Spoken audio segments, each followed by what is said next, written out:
All right, let's review a thing. So we're going to start with swallowing. Dysphagia means a disordered swallow, right? Disordered, or not typical, and then phagia, swallow. So it's a disordered swallow. Why is eating and drinking important?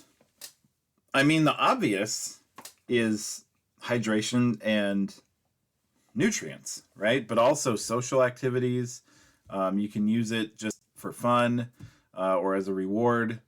I have made the most delicious iced coffee here and put it into like an old Harkins glass. So it doesn't look as good as it is because there is a tiny cartoon Vin Diesel on this glass. Anyway, it tastes great, and I'm using it as a reward for living, I guess. I don't know, more just pleasure. Yeah, we'll say that. Okay, so the stages of swallowing.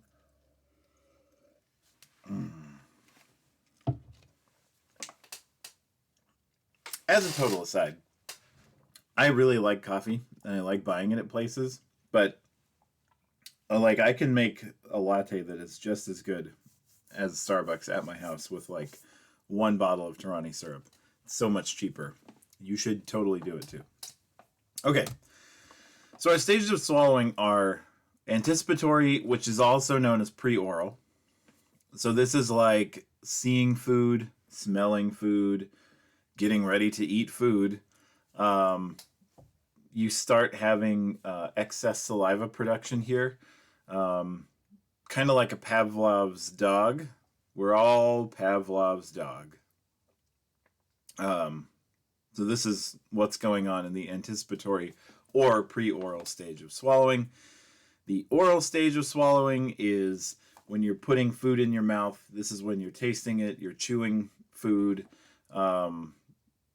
Then pharyngeal is the swallowing portion. It's going to move from the mouth to the esophagus. And so between the mouth and the esophagus is the pharyngeal stage. So the bolus is going to move down through there. And then the esophageal stage, this is once it's reached the esophagus, the bolus is in the esophagus, and it's going to move on down. Now, mostly, once you get to the esophageal stage, the SLP is out of this, and you move on to a GI, the gastrointestinal specialist. There are some caveats to that, but you will learn that later. So in general, it's the first three stages. Well, actually, it's really the middle two stages that the SLPs will be doing things with. A bolus is chewed food mixed with saliva. Gross. But that's basically what it is. So what you're doing when you're chewing is you're putting food in, you're chewing it up, you're mixing it up, you're making it more ready to be digested, mixing it with saliva, so you're just kind of crunching everything into this bolus, and then once you've chewed enough, you have a bolus, you're going to swallow it. When do you taste food? It is during the oral stage. So when you're chewing, it's in your mouth, it's on your tongue, it's on your taste buds, and so this is when you're actually tasting food. What is the state of the airway at all of these stages? Well, when in the anticipatory or pre-oral stage, it's open. You're breathing. During the chewing stage, during the oral stage, while you're chewing and tasting things and pushing food around with your tongue and all that, your airway's open. You're typically breathing while you're chewing. During the pharyngeal stage, the airway's closed. And then during the esophageal stage, the airway opens back up. So open for almost all of these stages except for the pharyngeal stage. It has to be closed at that point. Now that makes sense, right? Because you don't want any portion of the food to get into the airway. So the vocal folds will adduct. The oh my gosh. the epiglottis is going to come down over the top of the vocal folds. I lost a term there for a second. And actually, the entire larynx is going to move up and forward a little bit from some muscles. You'll learn that in 310. But it's just closed off, it moves a little bit out of the way to allow for proper swallowing. Okay, so what disorders might be comorbid with dysphagia? Is autism? Yeah. Now that could be because of sensory issues. There might be things they don't like to eat. They might not eat or swallow correctly because of these sensory issues. So yes, there's swallowing disorders tend to be comorbid with autism. What about cleft palate? Well, you better believe it.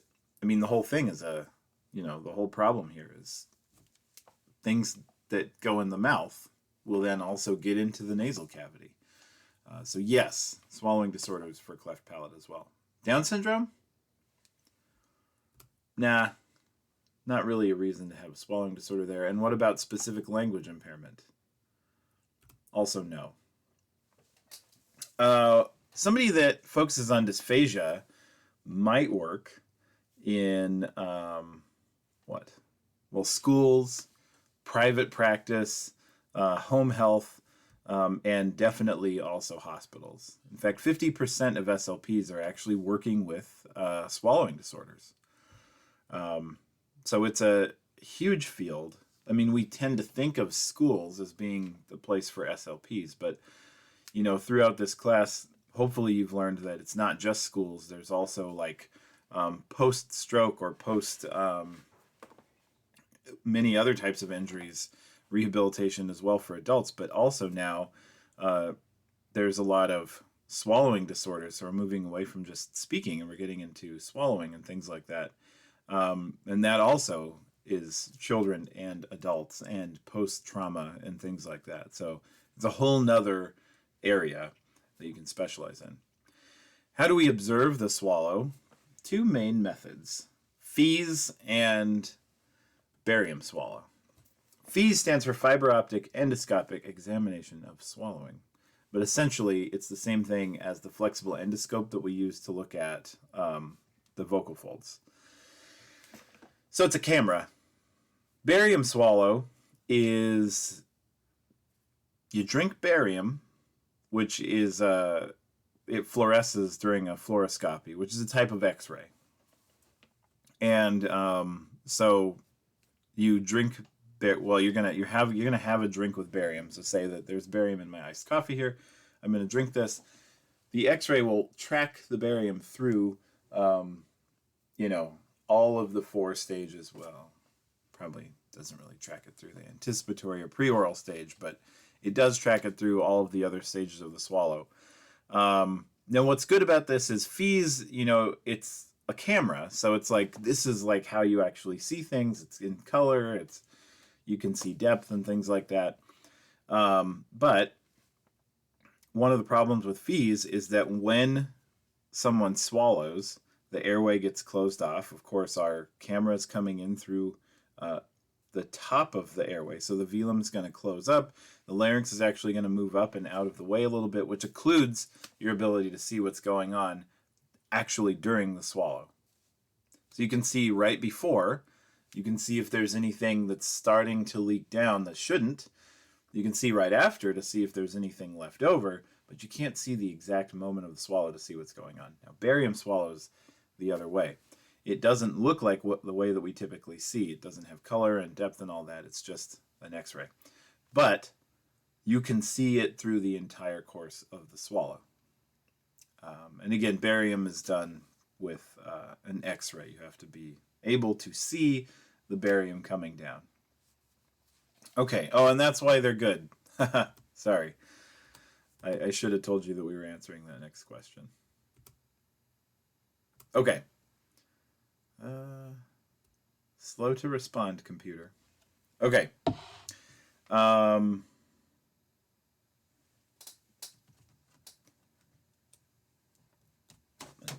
Plug my computer in because it's starting to die. That's why it was getting slow to respond. Okay, so clinical methods, which, yeah, you cannot see anything anymore. So we're going to change that.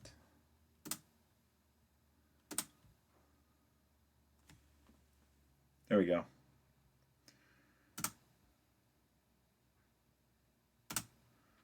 Okay, now you should be able to see everything.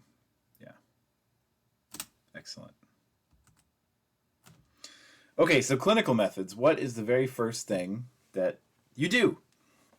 Well, the first step is identify the problems, the specific problem, right? So not a diagnosis. The first step is not a diagnosis. It's writing down what you know. The second step is you're going to expand your knowledge about the problem. You'll get some case history from the person, from the parents if it's a student, from the family if it's an adult. Then you're going to make your diagnosis. Second step would involve the diagnosis. The third step, you're going to identify target goals. Like, now that we have a diagnosis here, what do we want to do? What kind of intervention do we want to do? What is the first goal with this intervention? Like, you want to learn the strategies first. You want to teach them the strategies so they'll be able to like identify these strategies. You don't have to make them use them yet. Just know what the strategies are. The next goal would be, now you're going to use this strategy. Then you're going to be measuring their behavior to assess progress. This is like data collection, just like in research methods. You're still collecting data. You're still analyzing data. And what you're doing here is you're analyzing the data to make sure that progress is being met. And if it's not, you can change these things. So are clinical methods or interventions locked in once they're decided on? Not with clinical methods, no. That's one of the big differences between clinical methods and research methods, is that in research methods, we do not change. We come up with a plan, and that's what we're going to do until the completion of that study. Clinical methods, we come up with a plan, and if it is not working, it's time to change, because you're trying to help the client succeed. Okay, research methods. I already answered this one for you. Are research methods locked in once they're decided? Oh, hell yes. Absolutely. What is the only requirement for a research question? Just, I mean, like, you should be able to, if we were in class, I'd say this, and you'd go, falsifiable. Should be falsifiability to match with the tense. I apologize for that. But anyway, you get it. Falsifiable. If it is a question with a yes or no answer, it is something that you can actually do research on. But if it's not something that could possibly obtain a yes or no answer, it's not a research question. It's not something that it can be investigated scientifically. And remember, this can show up, it shows up all the time in like crazy crackpot theories, conspiracy theories, and crazy things like this. But it also shows up in, totally normal areas too. Psychotherapy, which until recently was taken as a real thing, and some people still buy it, is totally non-falsifiable. So if you have a thing that you're trying to help people, navigate the traumas of life with a non-falsifiable thing, you might be doing more harm than good. Hypnotism, that's another one. Non-falsifiable. I mean, people try to use this oftentimes in conjunction with psychotherapy. The problem is that you can create false memories out of hypnosis. You don't know if they're real or not. So you bring up these repressed memories. People cut off contact with their entire family because of something that may or may not be true. The problem is, how do you know if it's a repressed memory or something that's been made up? Well, you don't. Because you don't have enough evidence there. Anyway, enough of me ragging on clinical psychology. Some branches of clinical psychology. I should say that there are some. Cognitive behavioral therapy is based in science. It works. Specifically, psychotherapy is ridiculous. Okay. What are experimental variables? There's a few different types. The independent variable is what you're changing. So if you, if you were going to do like a taste test of several different coffees like this, in fact, it could be the same coffee here. One could be cold and one could be hot. And you want to see like, oh, what does Dr. Patton like more? Well, what you're changing, the independent variable, is the temperature of the coffee. The coffee's the same in both of these, just here it's cold and here it's hot. What you're measuring would be my rating of the coffee. This one's empty, so it's okay if I slosh it around. It's my rating of the coffee. It's what you're measuring. So my attitude, my rating, how much I like it, whatever. It's DV is measuring. So independent variable, changing, dependent variable, measuring.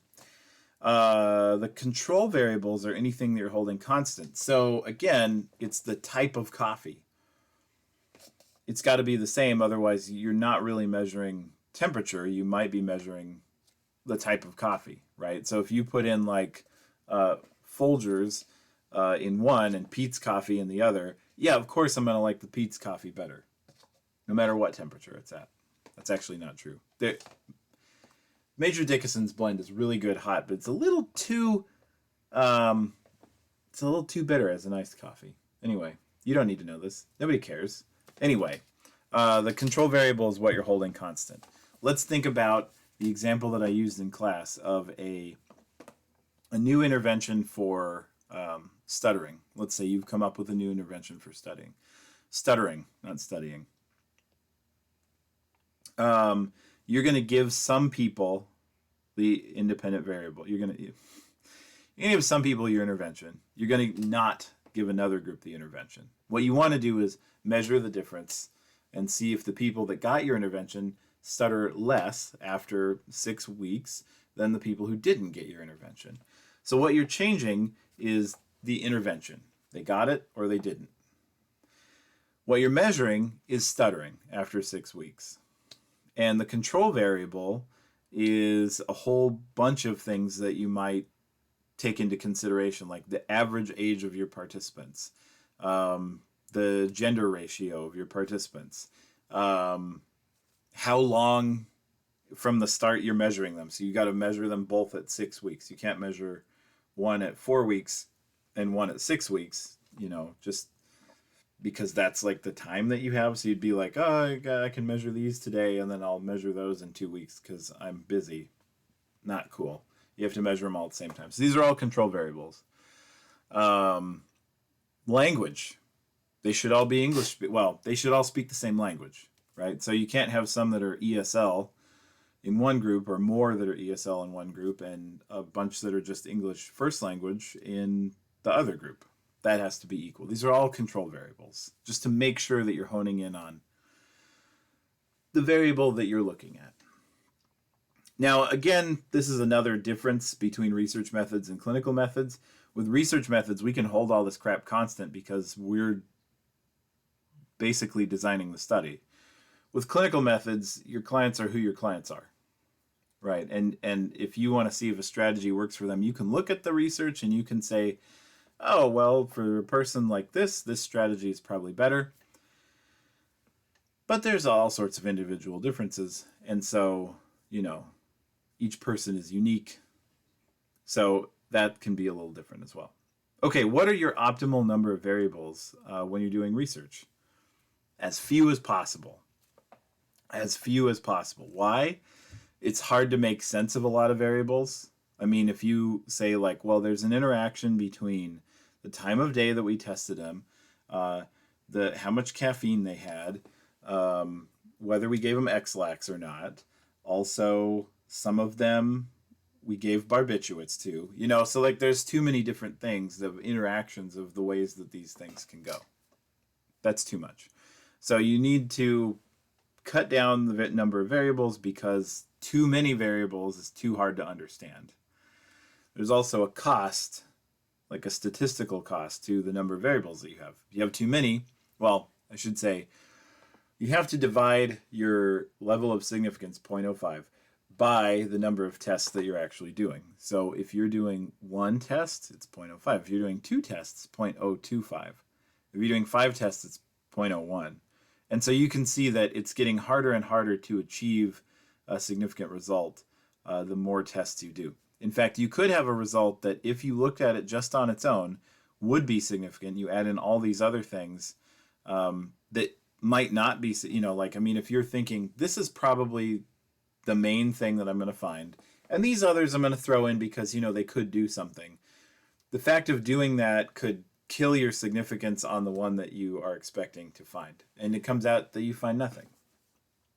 So you want to keep it down to as few as possible. It's easier to understand. It's simpler to look at. It's simpler to communicate. And there's a statistical cost as well. The goal of science, what is the goal of science? Oh, hey, I didn't write it down on the thing. The goal of science is to find truths. It's not to support the hypothesis that you have.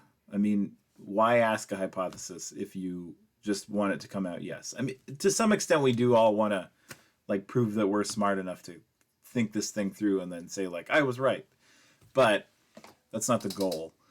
It's not to, it's not to support any idea that humans can come up with. It's to find out what's true. You might do it to figure out if you're right about something, but that's not the goal. The goal is to find the truth. Okay. Oh, and I guess I should say it is also the only way to come across truths in the world, like the way that things work medically, physically, psychologically. That kind of covers everything that you guys do. Medicine, physics, psychology. Yeah. So, I mean, this is all done through scientific inquiry. And you can't really come up with truths without it. You can generate hypotheses that then cause you to do science through all sorts of means of observation and thinking and deduction and logic and all this stuff, and that's good. But you can't actually you can't actually show that there's a lot of evidence for something without doing science. Okay, more about research methods. Why does a person do better the second time they take a test or run an obstacle course? Why do I get better at things? What is this called? It's a practice effect. What happens when you get tired when you take 2 GREs in a row? If you take 2 GREs on 2 separate days, you should get better because of the practice effect. But if you take 2 GREs back to back, you might not do as good on the second one because of the fatigue effect. I think these are pretty obvious. How do you account for stuff like this? Well, counterbalancing is one. But better ways to account for these practice effect and fatigue effects are a control group.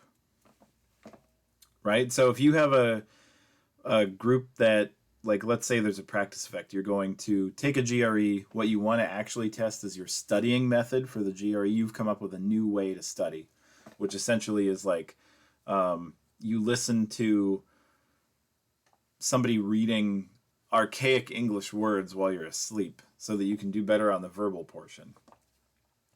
And so what you're going to do is you're going to have a group of people that take a GRE and then they listen to these words while they're asleep. You're going to have another group that take a GRE and they do not. They just sleep, don't listen to anything.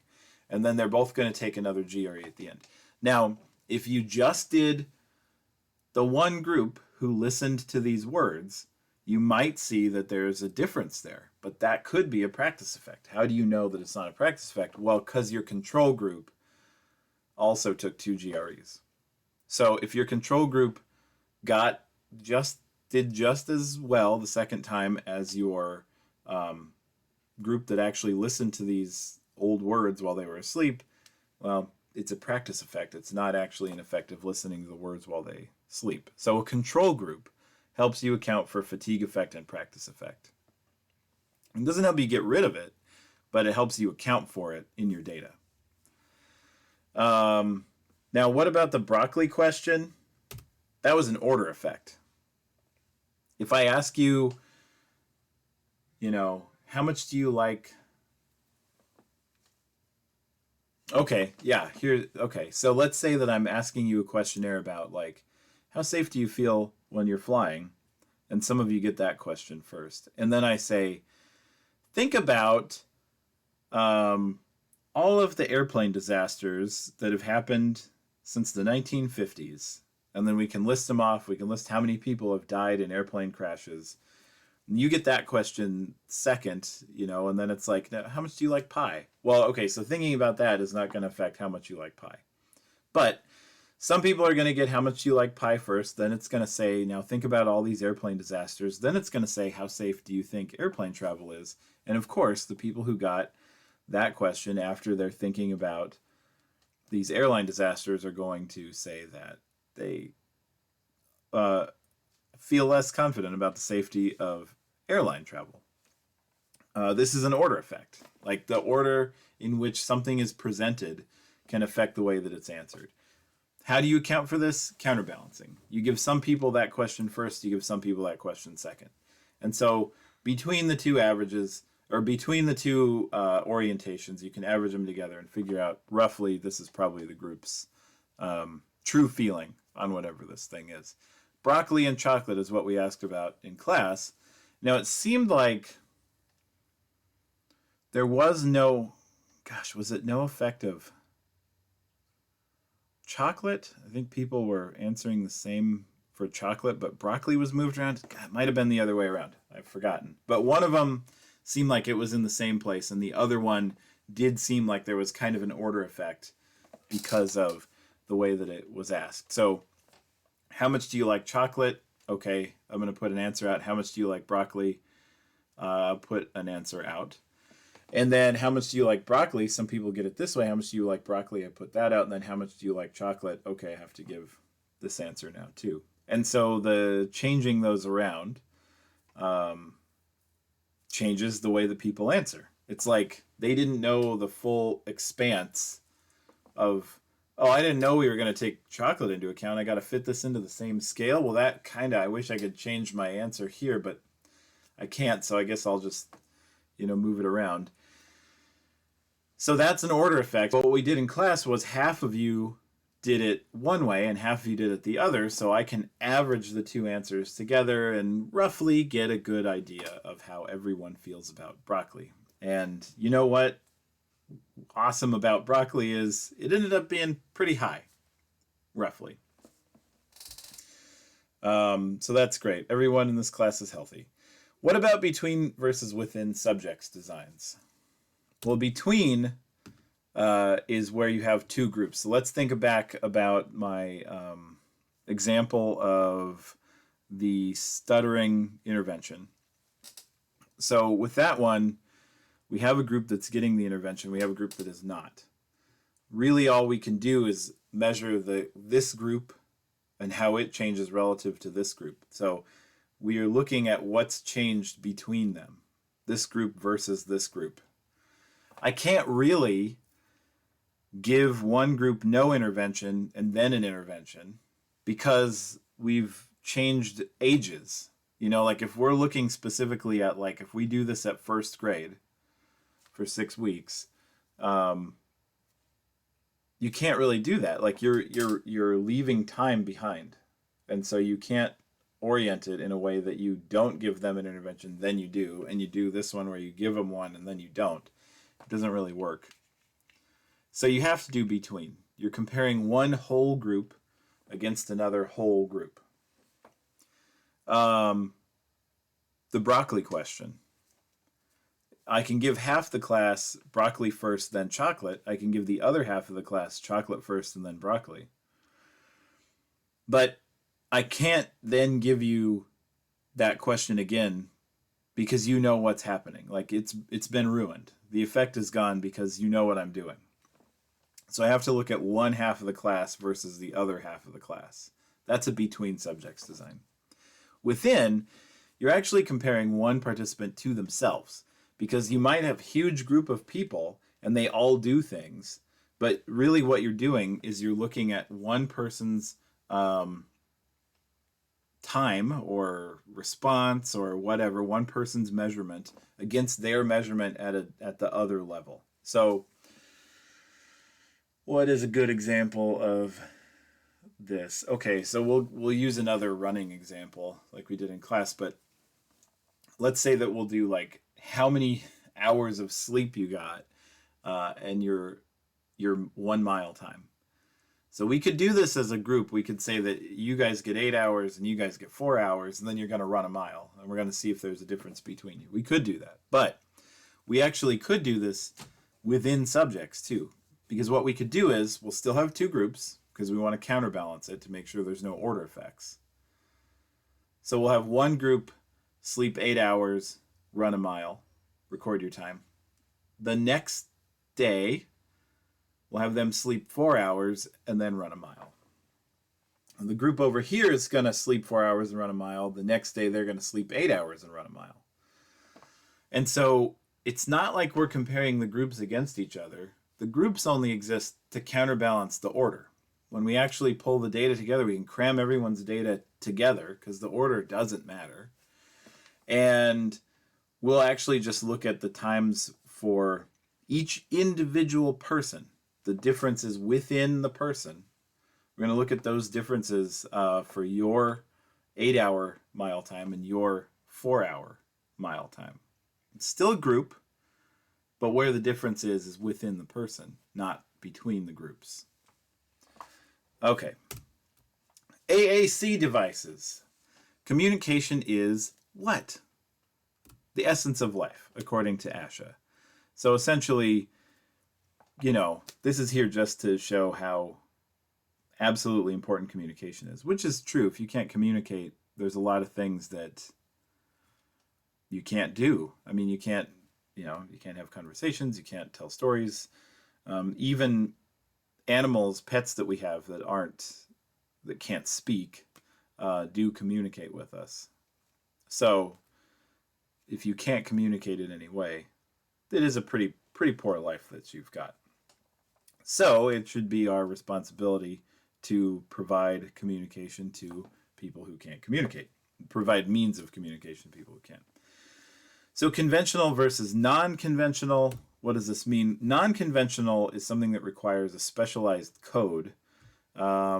Remember the gaze board is what it was called, where you have this thing around you, and what you're doing is if a person looks up to the left, that engages one certain type of code. Oh, up to left, and then they're going to look up, and that means up and left would denote in the corner up here.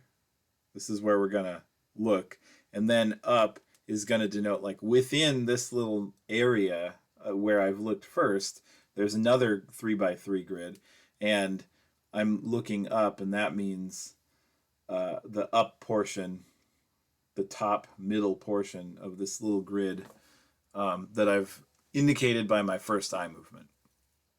So that's like a special code. If you didn't know, as a person who's trying to communicate with this person, and they're like,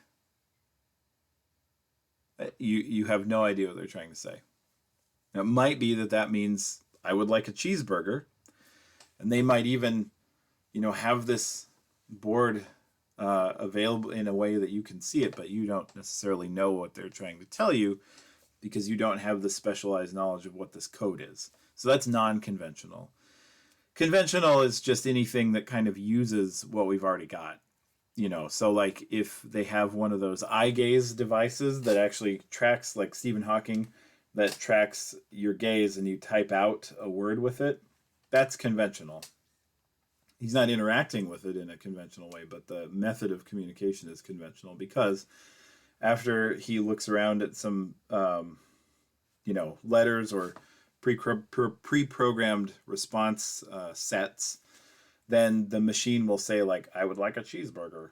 And so then you don't have to have any special knowledge to know what Stephen Hawking would be communicating to you.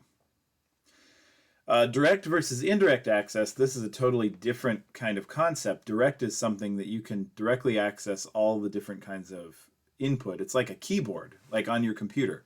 You can directly access every letter, and you can spell out anything you want easily because you have at your fingertips every individual thing you want. Stephen Hawking's eye gaze thing is basically a keyboard that you access with your eyes. So it's a direct access. Indirect access is going to be where you have maybe one key that you can press with your foot or your head, depending on, if you have limited movement. And what it'll do is you'll have a thing that's like left or right side of the keyboard. So it'll be like left, right. And then you click it when it's on the one that you want to narrow it down to.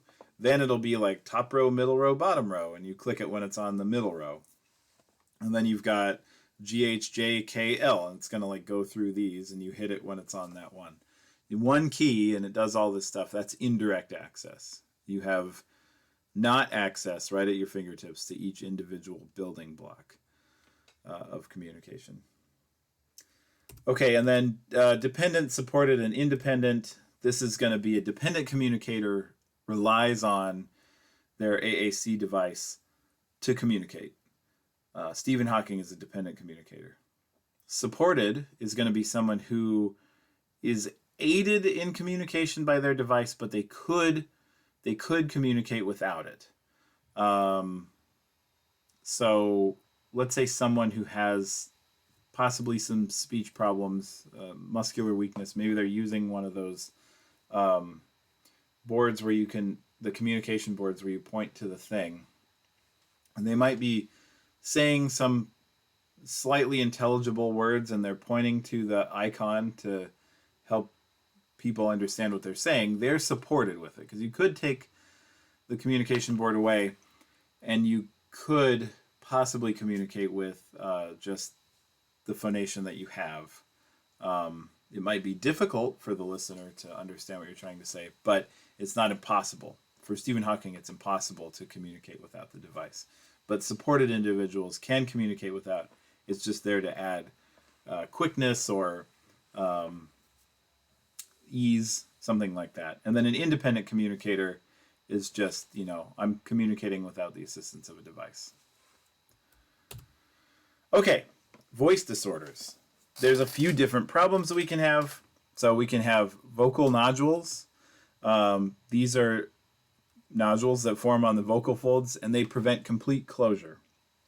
So remember, what you're looking for when you're assessing vocal fold health is SCUM, SCCM, symmetry, closure, color, and movement. So these are going to impact closure. You're not going to get complete closure of the vocal folds. You're going to have more air coming through the vocal folds when they should be closed than necessary. So you'll probably have a little bit of a breathy, raspy kind of sound from this. These are treated with vocal rest first, and if that doesn't work, then surgery. Vocal hemorrhage, or vocal fold hemorrhage, is blood inside the vocal folds. So this can be from trauma, it can be from overuse. Basically, it stiffens the vocal folds and it prevents typical movement. If you're thinking about SCUM, you've got color is obviously different here because one side of the vocal folds, it has blood in it. And then also closure should be okay. Movement should be okay if you're talking about the adducting and abducting of the vocal folds. Symmetry should be okay, though you might have some more swelling on the side that has the hemorrhage. Now, when we talk about actual during phonation, you're not going to see symmetrical movement because what you've got is more stiffness over here where the hemorrhage actually is. And this side where there isn't a hemorrhage is going to move in the typical wavy fashion that a vocal fold should. Okay, so swelling, you can have swelling just from overuse. It causes some temporary voice changes. It might sound more like, you've got cotton balls in your throat, sort of. A long night of yelling, like at a concert or a sports game, will do this to any of us. Reinke's edema specifically is chronic inflammation that's caused by smoking. And so this sounds the same, but it is not something that's just going to go away over time, like, typical swelling from some transient event, because this is a chronic condition caused by smoking. And then we can also have irregular muscle movement from things like spasmodic dysphonia. In this case, the arytenoids are either adducting more than they should, abducting more than they should. So like in the middle of speaking, they'll just adduct and you won't be able to speak, or they'll adduct and then you'll kind of have like a creaky voice because there's too much muscular closure. Or you can also have tremor where they're just moving around. So you get kind of a wavering sound to the voice. Some of the tests you can do are the S to Z ratio. You're going to go S or Z. The difference here is that with Z, you're using the vocal folds, the vocalized sound. The ratio should be about 1-to-1 for healthy vocal folds. If you don't have healthy vocal folds, then the ratio is going to be a little bit less. In fact, it'll be higher because you've got a bigger number on the top for S and then a smaller number on the bottom for Z. There's also the CAPE V. This is where you, the SLP, are judging voice quality just by sound. And then there's also, in addition to this, self-judgments of voice. Like people say, like, I don't like to speak because it makes me feel embarrassed. And then lastly, SCUM, which I don't have in our orientation here that I should, which is symmetry, closure, color, and movement. This is what you're looking at when you do, say, a endoscopic examination of the vocal folds. Okay, fluency disorders. Is typical speech completely fluent? No, not at all. The difference between typical speech and someone with a fluency disorder is just how disfluent is the speech. Now, at the very edge of having a fluency disorder, this is very subjective. You could have somebody with a really mild fluency disorder, and it might not be considered a fluency disorder, right? I mean, it's kind of up to the SLP who is diagnosing it to say if that's what it is or not. It gets much more obvious for some people. The kids that we watched in that video, nobody would say, I'm not sure if they're stuttering or not. They definitely are. And remember, you can get severe stuttering where it's every fifth word or even more than that. It has some primary characteristic of stuttering within it. Speaking of primary characteristics, what are they? Blockages, repetitions, and prolongations. A blockage is where the word won't come out. A prolongation is where the speech sound is drawn out a little bit more. And a repetition is where you repeat either the first sound or the first syllable or one small word. The secondary characteristics are things like tics, shaking the fist or the head, pounding on something or blinking, any of these strange things, muscular tension. And these are not, remember, they're not really part of the disorder. I mean, they come with every stutterer has these secondary characteristics, but they're not actually caused by, what is causing the stutter. These are there because these are like learned behaviors to try to force the word out when the person is having difficulty getting the word out. So it's a secondary characteristic because it's not, the first thing that shows up. The first thing that'll show up is the blockages, prolongations, repetitions. And then a person will start to associate these other behaviors, these secondary characteristics, with the ability to push the word out. Are there any brain differences between people who stutter and people who don't? There is. One of these, the one that I'll ask in the exam, is that Broca's area is less active for stutterers. Of course, we also learned that there's a lot of basal ganglia differences too, but I'm not putting any of those in the exam. And then lastly, is there a genetic link? Absolutely, there is. 50% of stutterers have a family member who also stutters. And in twin studies, if one twin stutters, it's very likely that the other twin is going to stutter as well. That's for identical twins. And that's it for your review. So now, go take your test and do well. And I'll see you later.